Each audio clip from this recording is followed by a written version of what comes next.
હાલ જ અમે નવા ઘરમાં શિફ્ટ થયા તો વિચાર્યું કે નવું ફર્નિચર પણ કરાવી લેવું જોઈએ અને એક મસ્ત કિંગ સાઇઝ બેડ પણ ખરીદી લેવો જોઈએ. એટલા માટે અમે શોપિંગ કરવા બહાર નીકળ્યા તો ખબર પડી કે સોના કરતાં તો ઘણામણ મોંઘી પડે છે.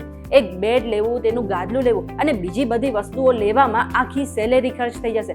એટલા માટે મેં થોડું રિસર્ચ કર્યું તો મને એવું પણ જાણવા મળ્યું કે બેડ કરતાં જમીન પર સૂવાના અઢળક ફાયદાઓ છે અને લગભગ જાપાની લોકો જે છે એ બધા જમીન પર જ સૂવે છે. એટલા માટે આપણા ઘરના વૃદ્ધો અને ઘરડાઓ જે કહેતા હતા કે જમીન પર સૂવું જોઈએ, આ જે વાત છે એ સાયન્સ અને આયુર્વેદે પણ સ્વીકારી છે. પરંતુ અમુક લોકો જે છે એને ક્યારેય પણ ભૂલથી જમીન પર ના સૂવું જોઈએ. હવે ક્યાં છે એ લોકો અને એ સિવાય જમીન પર સૂવાના આપણા શરીરને શું ફાયદા થાય છે એ બધું જાણવા માટે આ વિડીયો આખો જોઈ લેજો. તમે આવી ગયા છો VTV ડિજિટલ પર ને મારું નામ છે મેઘા. હવે અત્યારે લોકો શોખના ચક્કરમાં મોંઘા બેડ અને ગાદલાઓ ખરીદે છે, પરંતુ એમાંથી પણ લગભગ લોકોને ખાસ કરીને પીઠ અને કમરની દુખાવાની જે ફરિયાદ છે એ રહેતી હોય છે અને એટલા જ માટે લોકો પોતાની જરૂરિયાત મુજબ કસ્ટમાઇઝ ગાદલા પણ બનાવતા હોય છે. પરંતુ શું તમને એ ખબર છે કે પીઠ અને કમરની દુખાવાની જે ફરિયાદ છે તેને દૂર કરવા માટે સૌથી સરળ અને સસ્તો ઉપાય કયો છે? તો એ છે જમીન પર સૂવાનો. આ સાંભળીને તમને થોડુંક આશ્ચર્ય થતું હશે, પણ ખાસ સ્લીપ ફાઉન્ડેશન અને નેશનલ લાઇબ્રેરી ઓફ મેડિસિને આ બંને રિપોર્ટમાં કહેવામાં આવ્યું છે કે જમીન પર સૂવાથી કમરનો દુખાવો દૂર થાય છે. આ સાથે સાથે શરીરને અનેક ફાયદા પણ થાય છે.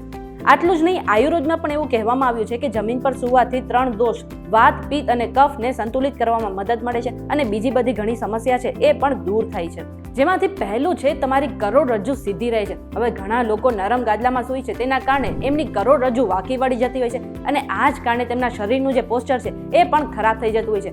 એટલા માટે જે લોકો જમીન પર સૂવે છે અને કઠણ સપાટી પર સૂવે છે તેમની જે પીઠ છે એ તો સીધી રહે છે, કરોડરજ્જુ સીધી રહે છે અને તેમનું જે પોસ્ચર છે એ પણ સારું રહે છે. બીજું છે કમર અને પીઠના દુખાવાથી તમને તુરંત જ રાહત મળી જાય છે. હવે નરમ ગાદલામાં ઘણી વખત સૂવાથી જે ગાદલું છે એ તમારા શરીરના જે વજન છે તેને ઉપાડી નથી શકતું અને આ જ કારણે તમારું જે પીઠ છે સીધી નથી રહેતી અને આ કારણે તમને કમર અને પીઠનો દુખાવો પણ થઈ શકે છે. તેની સામે જો તમે જમીન પર લાંબા થઈને સૂવો છો અને કઠણ સપાટી પર સૂવો છો તો તમને પીઠ અને કમરની દુખાવાની સમસ્યાથી રાહત મળી શકે છે. અને ત્રીજો ફાયદો છે કે તમારા બ્લડ સર્ક્યુલેશનમાં સુધારો થાય છે. હવે જો તમારા શરીરનું બ્લડ સર્ક્યુલેશન સારું રહેશે તો તમારા મસલ્સને પણ એટલી જ રાહત મળશે. પરંતુ ઘણી વખત એવું બને છે કે નરમ ગાદલા અથવા તો બીજા કોઈ પણ ગાદલાને કારણે તમારા શરીરમાં ઓવરહીટિંગ થાય છે અને આ જ કારણે બ્લડ સર્ક્યુલેશન ઓછું થઈ જાય છે અને આ જ કારણે તમને સવારે વધારે પ્રમાણમાં હાર્ટ એટેક અથવા તો બીપીની સમસ્યા થઈ શકે છે.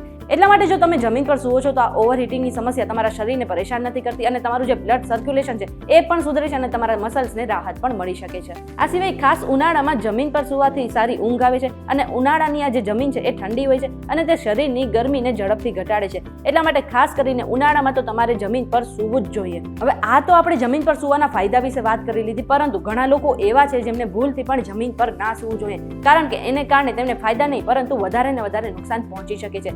તેમાંથી સૌથી પહેલા છે કે વૃદ્ધો એટલે કે જે ઘરડા લોકો છે તેમને ભૂલથી પણ જમીન પર ન સૂવું જોઈએ, કારણ કે જે વધતી ઉંમર છે તેના કારણે તેમના હાડકાં અને સાંધાની સમસ્યા છે એ વધતી જાય છે અને આને જ કારણે તેમને હાડકાને વધારે ને વધારે નુકસાન પણ પહોંચી શકે છે. બીજું છે પ્રેગ્નન્ટ લેડી એટલે કે જે ગર્ભવતી સ્ત્રી છે એમને પણ ભૂલથી જમીન પર ન સૂવું જોઈએ. આ સિવાય જેમને અસ્થમા જેવી બીમારી છે એમને પણ જમીન પર ન સૂવું જોઈએ અને અંતે જેમને હાલમાં જ ફ્રેક્ચર આવ્યું છે અથવા તો હાડકામાં કોઈ પણ સમસ્યા છે એમને પણ ભૂલથી જમીન પર ના સૂવું જોઈએ. હવે આ બધી જ માહિતી અમે રિસર્ચ દ્વારા એકઠી કરી છે અને કોઈ પણ સ્વાસ્થ્ય સંબંધિત સલાહ માટે તમારે ડોક્ટરની સલાહ ચોક્કસથી લેવી જોઈએ. આ વિડીયો તમને કેવો લાગ્યો કમેન્ટ કરીને જરૂરથી જણાવી દેજો અને આવા જ વિડીયોઝ જોવા માટે અમારી ચેનલ સાથે જોડાયેલા રહેજો.